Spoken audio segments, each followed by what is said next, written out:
Well, good afternoon, everyone, and welcome here to the launch pad. And you are looking at a live tracking view as NASA SpaceX Crew 9 is en route from Johnson Space Center to NASA Kennedy Space Center here on the Space Coast in preparation for flight. We are counting down now T minus 122 hours, 2 minutes, 57 seconds, and counting till launch. They are currently targeting a liftoff time on Thursday, September 26th at 2:05 p.m.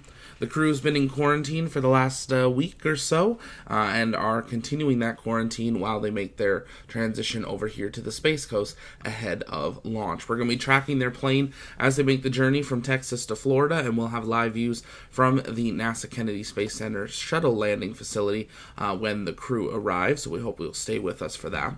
If you haven't yet, take a moment, engage that like button, share out the stream, invite people to join us as we continue to monitor the modified Crew 9 as they begin their journey out here to the Space Coast ahead of their launch.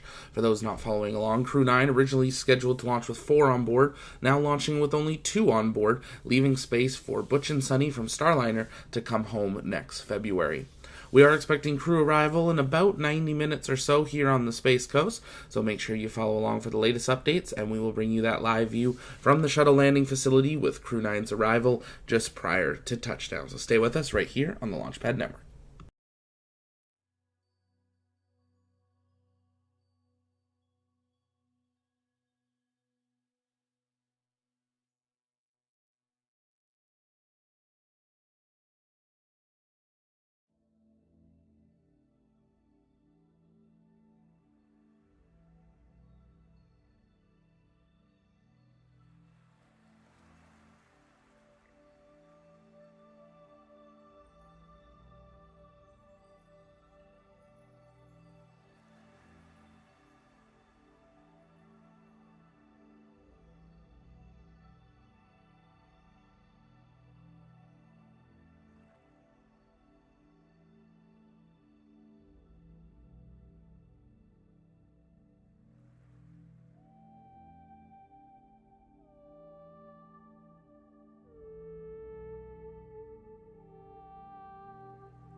And if you're just joining us, welcome here to the launch pad and our continuing live coverage of Crew 9 for NASA and SpaceX's arrival here on the Space Coast just a couple days ahead of their flight. We're continuing to monitor the plane as it makes its final approach into the shuttle landing facility at NASA Kennedy Space Center. Following touchdown, we are expecting to have live views of the aircraft on the tarmac and see the arrival of the two astronauts, where they will give some statements and answer some questions to the media. We're just awaiting the acquisition of our signal from down on the actual tarmac there as they make their final approach, and we should have that momentarily. As we continue to follow along, though, you can send in your comments and questions in the chat by tagging us at the Launchpad, and we'll continue to work on answering those live. But NASA SpaceX Crew 9 now arriving at the shuttle landing facility at NASA Kennedy Space Center in Florida.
And we have touchdown. NASA SpaceX Crew 9 have landed at the shuttle landing facility at NASA Kennedy Space Center in Florida. We are awaiting the live view from the tarmac, where we are expecting to have a live event with the two crew members, where they'll give some address to the media down at the end of the runway here. So we're just awaiting for that signal.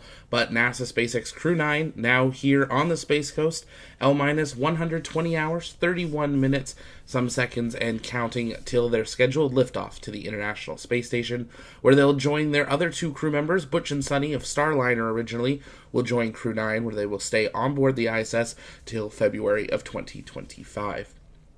While we await for the arrival event, you can send in your comments and questions in the chat by tagging us at the Launchpad, and we'll continue to work on answering those live. But NASA SpaceX Crew 9 successfully touching down, having flown from Ellington Field, just north of NASA's Johnson Space Center, all the way to the shuttle landing facility, the historic landing site of the shuttle program. Always great to be able to use this 3D view to just really get a feel of what it's like approaching the shuttle landing facility here on the Space Coast. If you haven't yet, though, take a moment, engage that like button as well, and make sure you subscribe so you don't miss any Crew 9 events as we begin our countdown to launch coverage for NASA SpaceX Crew 9. SpaceX is currently targeting liftoff on Thursday at 2:05 p.m., and of course we'll have full countdown to launch coverage beginning in advance of that. Here at the end of the tarmac, that's where we normally see the plane turn off to the left, and it'll pull into the landing facility where the media generally is where they are awaiting the crew's arrival. Depending on the mission, we see them arrive in different ways. We've seen them arrive in the T-38s. We've seen them arrive on helicopters in some of the private commercial missions. And we have a live view from the tarmac. That is a live look at the Gulfstream now arriving at NASA Kennedy Space Center in Florida with the two Crew 9 astronauts on board, commander and pilot, eagerly awaiting the next 120 hours to pass as they get ready to head up to the International Space Station.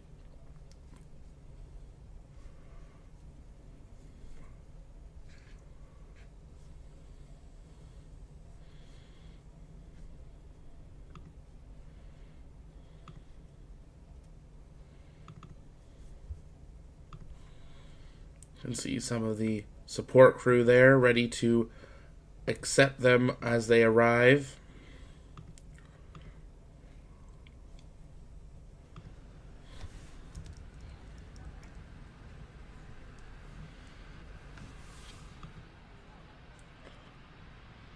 Had the opportunity to be out there once for a crew arrival with AX2, and it's always an exciting day with the astronauts getting to finally be on site, still in quarantine, but be on site and get to see some friends and family possibly, and the media there to welcome them to the Space Coast as they get ready to fly in just a few days' time.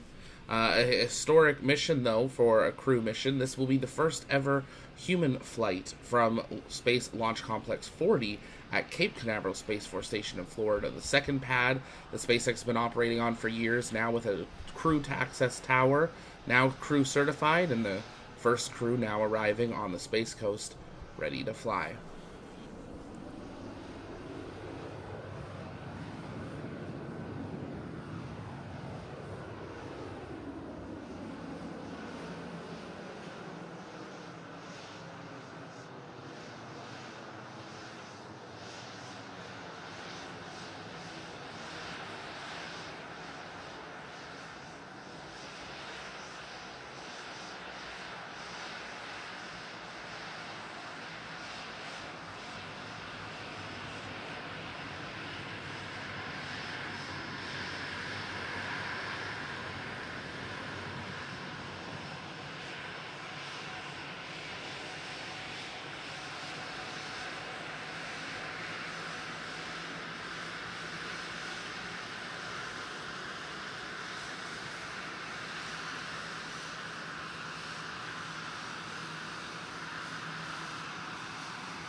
It looks like we might have temporarily lost the feed there from the tarmac. We are expecting to get that back here momentarily as we await the arrival of Crew 9 and their welcome remarks on the tarmac.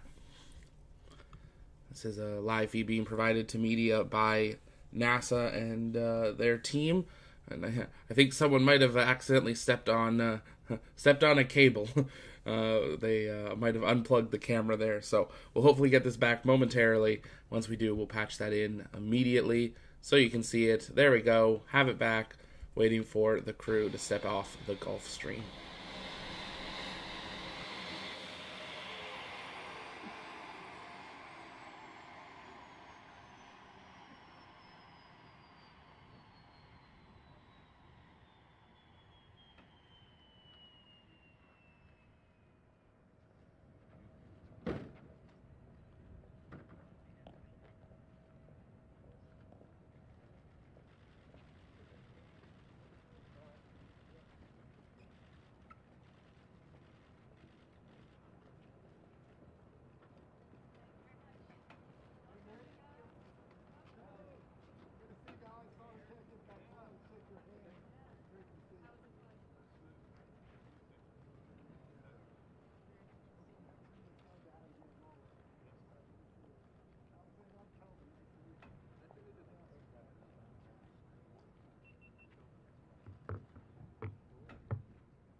Am I good?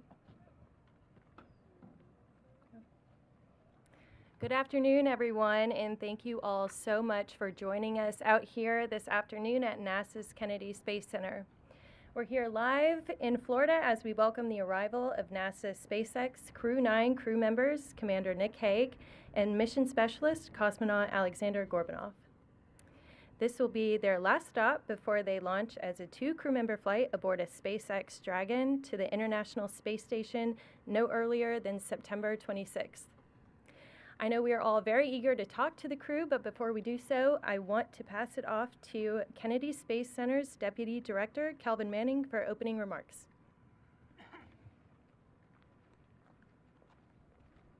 Thanks, Reagan. Good afternoon. It's great to be here and see it, everybody.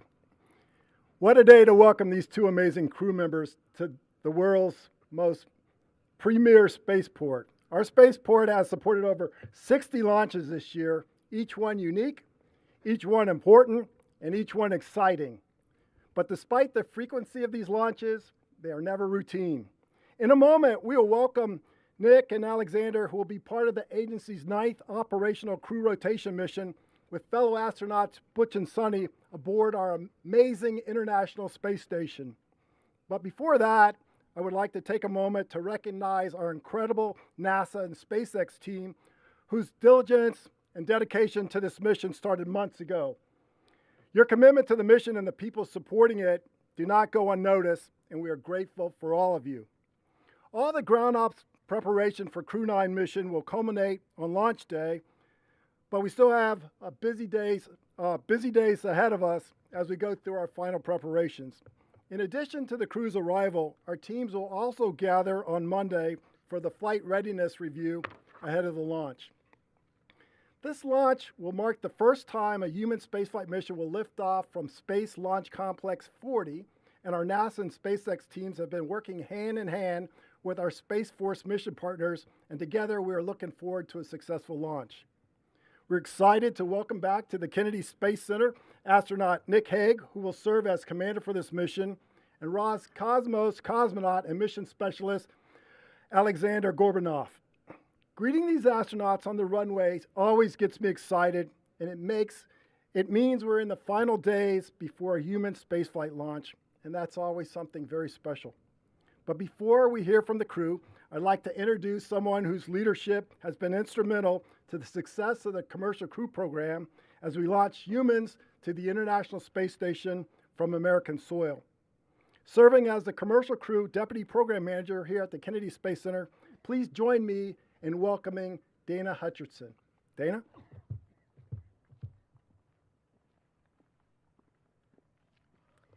Good afternoon, everyone. Thank you for being here, and thank you for your interest in this mission and in our program. I'm Dana Hutcherson, Deputy Program Manager for Commercial Crew Program here at Kennedy Space Center. I'm very excited to be here today welcoming Nick Hague and Alexander Gorbunov as they prepare for launch on NASA's Crew 9 mission on SpaceX's rocket. As Kelvin mentioned, this will be the first human spaceflight off of Slick 40, Space Launch Complex 40, over on the Cape side.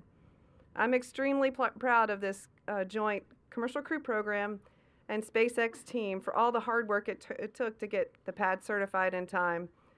This is a huge increase in capability for us, with 2 pads now rated for human spaceflight. We now have operational flexibility with SpaceX to deconflict launches at both 39A and Slick 40. Hague and Gorbunov will launch to the space station aboard SpaceX's Dragon spacecraft named Freedom. This Dragon previously flew on Crew 4 and Axiom's 2 and 3 missions, so this will be the 4th flight for this Dragon. The crew will spend about 5 months aboard the station performing more than 200 critical science and research investigations that will help us explore beyond low Earth orbit. Very exciting as we get in the final preparations for this launch and to be here today. As our teams are preparing their final preparations for launch, we're looking forward to getting these 2 crew members up into space. And with that, I'm going to hand it over to the crew. Thank you.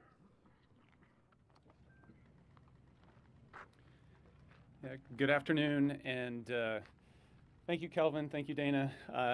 It is exciting to be here to take that next step to come make final preparations and get ready to launch in a few days. I want to echo Kelvin's words. It has been spectacular to be part of such an amazing team, especially over the last couple months. They've been fairly dynamic, and the team has allowed us to respond to those changes in the mission and prepare us. The SpaceX team, the NASA team, have worked diligently preparing us to get ready to launch as a two-person crew. Our crewmates Zena and Stephanie have been integral to that effort over the past several weeks, making sure that we're ready to launch together, testament to their professionalism. And we're excited, we're ready. Alex, I'll turn it over to Alex for a few words. Всем добрый день. Я очень рад сегодня присутствовать здесь, в этом историческом месте, в Kennedy Space центре, потому что это означает, что до старта остаются считанные дни. Good day, everybody. I am really excited to be here at Kennedy Space Center. It's a historic place, and it means that the launch is getting nearer and nearer. И, конечно, я с нетерпением жду предстоящего старта, предстоящего полета на корабле Dragon и нашей долговременной миссии в составе экспедиции 72. And of course, I can't wait for the launch to fly on the Dragon vehicle and to become part of the ISS crew within the Expedition 72. В эти самые минуты, пока мы с вами разговариваем, огромное количество людей из SpaceX, NASA и других смежных организаций готовят нашу ракету, готовят корабль, готовят стартовые сооружения к пуску. И я хотел бы их поблагодарить за их труд. As we are talking in front of you right now, there are hundreds of people from NASA and SpaceX working on preparing the launch pad, preparing the rocket for our launch. So I would like to express my deepest gratitude to all of them.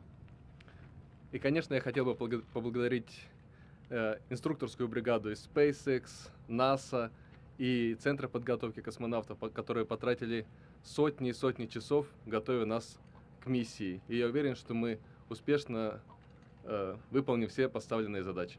Спасибо. And of course, I would like to also express my thanks to the training teams at NASA, at SpaceX, and at GCTC, who spent hundreds of hours training us and making sure that we succeed in our mission, and I have no doubts that we will. Thank you so much.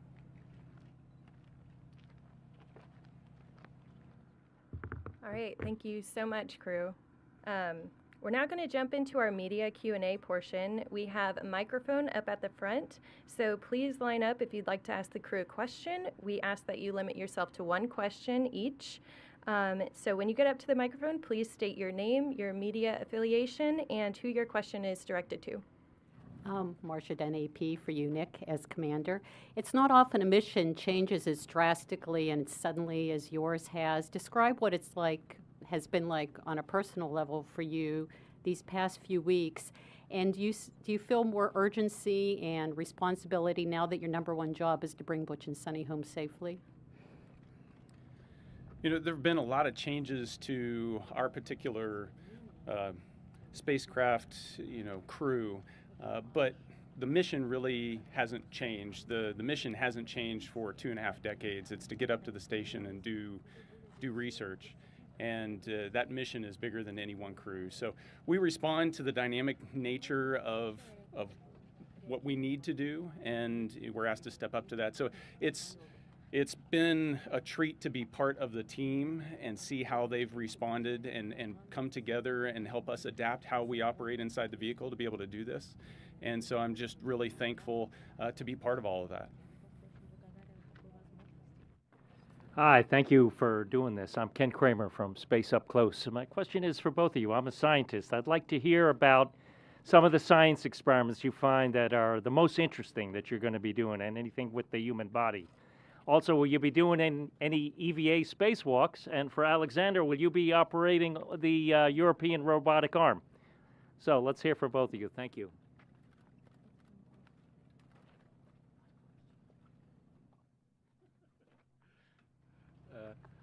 Да, у нас предусматривается в программе полета огромное количество экспериментов. Yes, indeed. We have a lot of science projects and programs planned for our mission. И один из очень интересных экспериментов — это эксперимент по плавке кристаллов в специальной печи, которая находится на станции. And one of the very interesting experiments that I'm particularly excited about is smelting different crystals in a special oven. И мы можем с помощью этого оборудования получать уникальные кристаллические структуры и затем исследовать их на Земле, которые эти структуры невозможно получить на Земле, только в космосе. And we are going to be, as part of this experiment, you get various crystal structures that is impossible to get on Earth. So we'll get them back, and we'll be able to study them. Да, что касается работы с Эрой, да, планируется в этой экспедиции работа с Эрой. На декабре месяц планируется выход в открытый космос у экипажа, и с помощью Эры будет осуществляться поддержка этого выхода. And yes, indeed, as far as the European robotic arm era is concerned, I will be supporting because there is an EVA scheduled for December. So I'll be part of that. Yeah, getting to be part of the science is where the fun's at. And in a very personal way, we get to participate in many of those experiments as a test subject. And so a lot of those are looking at health, how the body is regulating its temperature, how being in microgravity affects my blood flow or how my DNA works. And so all of those are going to be fun to be part of. You asked about spacewalks. We're planning on doing some spacewalks. The content of that is still coming together. Obviously, we were hoping to do some spacewalks this summer, and that didn't work out.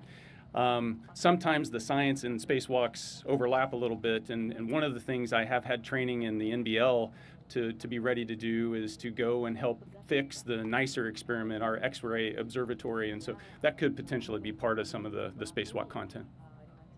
Thank you. You're welcome. Hi, folks. This is Charles Boyer from Florida Media Now. A question for you mainly, Nick. How will you integrate your Crew 9 members once you get on station, and will you be the one training them on Safe Dragon operation? Thanks. Yeah, we're going to launch as a 2-person crew, and then we're going to land as a 4-person crew. And one of the unique challenges of that is how do we integrate the other 2 crew members into the Dragon operations when they've had very minimal Dragon training before they launched. The teams on the ground have helped not only get us ready, but they've already started helping Butch and Sunny train to understand what they're going to need to do inside of the Dragon. But that's going to be top priority when we get there. And while we have a period of handover, the first week or so is having that dedicated time to help them understand what they're going to need to do to operate as part of the Crew 9 crew. With Spaceflight Now. Good to see you both again. Looking at the mission patch behind you on the display, notice no one's name is on there, and so I wanted to, sort of building off of some of the previous questions, ask about crew cohesion and sort of how you build that, where normally you'd have, you know, months if not longer on the ground and in a various type of environment to get to know one another and sort of build that bonding experience. Sort of, if that's sort of symbolic of this being sort of a fresh slate, perhaps, or just your thoughts on that and building cohesion with people that, you know, you've not been in proximity with leading up to this. Thank you. Yeah, the lack of names on the patch, I think, is emblematic of, like I said before, this mission is bigger than any one crew. It's bigger than any one person. And so we've got a dynamic challenge ahead of us. And it, in the response to how do we adjust and how do we adapt to do the mission that we've got to do, I've never felt closer to my crewmates. That bond that you've built, that we built for the better part of a year and a half with Zena and Stephanie was as strong as ever as they're working side by side with us, getting us ready. And then, we don't just train together when we're assigned, we train together before that.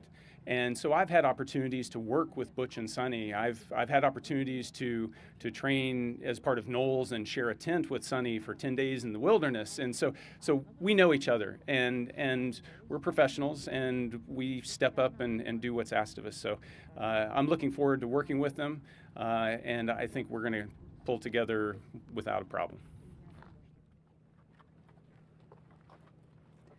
Hi, I'm Dr. Walk from Embry-Riddle, reporting for Earth Sky. I just am curious of how higher education has played a part in your journey to get here.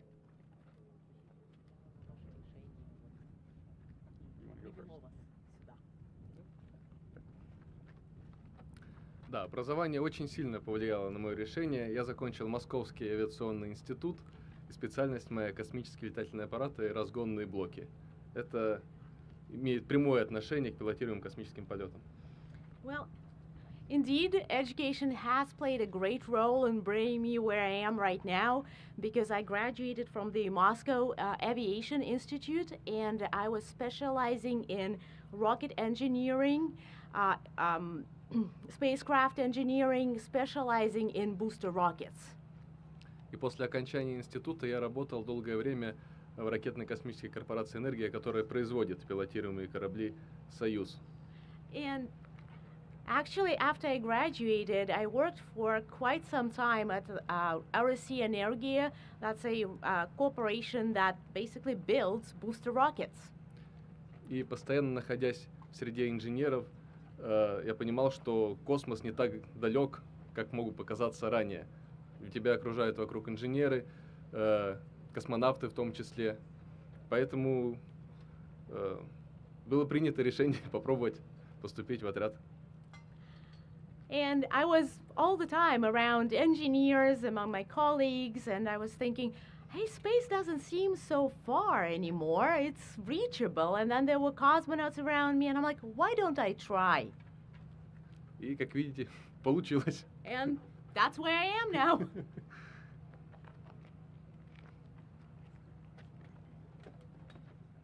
Hello guys, my name is Astro with Space Scout, and my question is, what has training been like up to the flight with the crew members compared to the 4 crew members? And are you guys still in touch with Stephanie and Zena at the moment? So when you look at how we would traditionally break up the roles and responsibilities in a 4-person crew, we're able to balance that across the mission specialist as well as the pilot and the commander. And so the adaptation we've had to make is, how do we take those responsibilities and divide that amongst just 2 of us? And some of that is how you respond to emergencies. A lot of that we practice over and over. How do I respond to a potential fire, or how would I respond to a potential depressurization event? And in those moments, you want to be able to respond reflexively without a lot of coordination, so everybody already understands their role and responsibility so that you can be safe. And so we've, in the past 3 weeks, had to adapt that response and ingrain that response so that we're ready. If something unfortunate like that would happen, we're going to be able to keep ourselves safe. That's the principal challenge.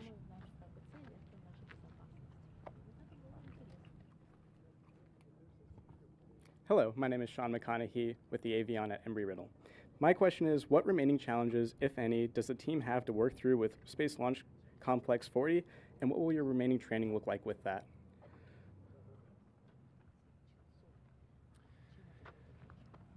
So launching from Slick 40 is something new. It's new and exciting. And so in the final preparations leading up to launch, one of the things we're going to have to do is go out and do some familiarization with the emergency egress equipment on Slick 40. Previously in July we were out and we were able to do that for pad 39A. The mission changed, we changed pads, and so now we're working off Slick 40. So that'll spend a couple hours over the next couple days going out and making sure that we know how to use the systems that are in place. Hi, I'm Dominic Popolo from the Avion at Embry-Riddle.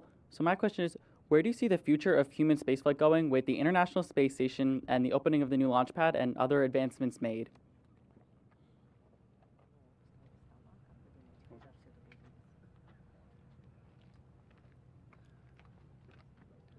Я думаю, с открытием нового пускового стола мы сможем запускать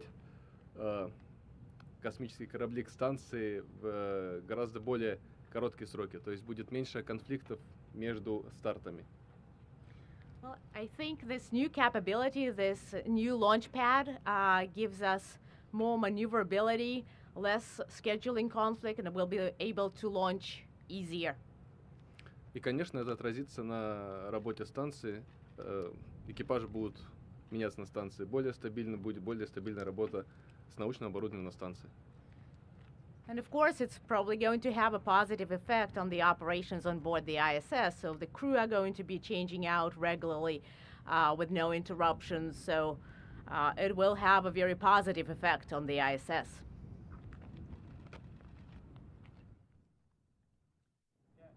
I was going to add something in a broader sense, where are we going with all of this change?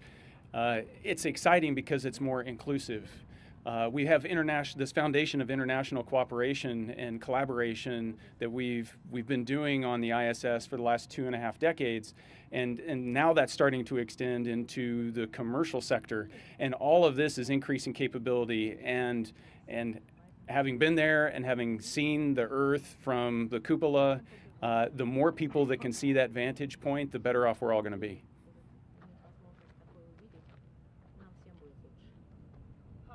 Ashton Guitar with Daytona State College. So given the high degree of change that the architecture for this mission has seen already, how do you think this is going to teach NASA and SpaceX moving forward to handle more of a dynamic situation when it comes to changing the schedules of the crew rotations of different missions? I think if you look at the history of human spaceflight, the constant is change. There's always something that is changing. Maybe this time it's been a little more visible to the public, the general public, but there are always changes that are happening, and we're always responding to the needs of the mission and the demands of the environment. And so I think the result of us being ready to launch is just a testament that the systems, the teams, the people, they know how to respond to change already, and this is an example of us doing just that. Hi, how you doing? Adam Bernstein for Spaceflight Now. Given that Alexander is serving as mission specialist and not pilot for the trip to the ISS, what are his responsibilities during the trip to the space station, and what is the breakdown of responsibilities for the 4-member crew on the return trip? Probably to Nick. Yeah, so the crew complement, essentially we're flying without a pilot, and so fundamentally the commander is responsible for keeping the crew safe, keeping the vehicle safe, and making sure we get the mission done. And so those responsibilities haven't changed. How we delegate out all the other associated things are kind of up to the commander to decide. And so Alex is going to be working to support me during all the dynamic phases of flight and provide me with the extra set of eyes, the extra set of hands that I would need and that I would leverage if I had a pilot sitting next to me. So in that way, it's not very different.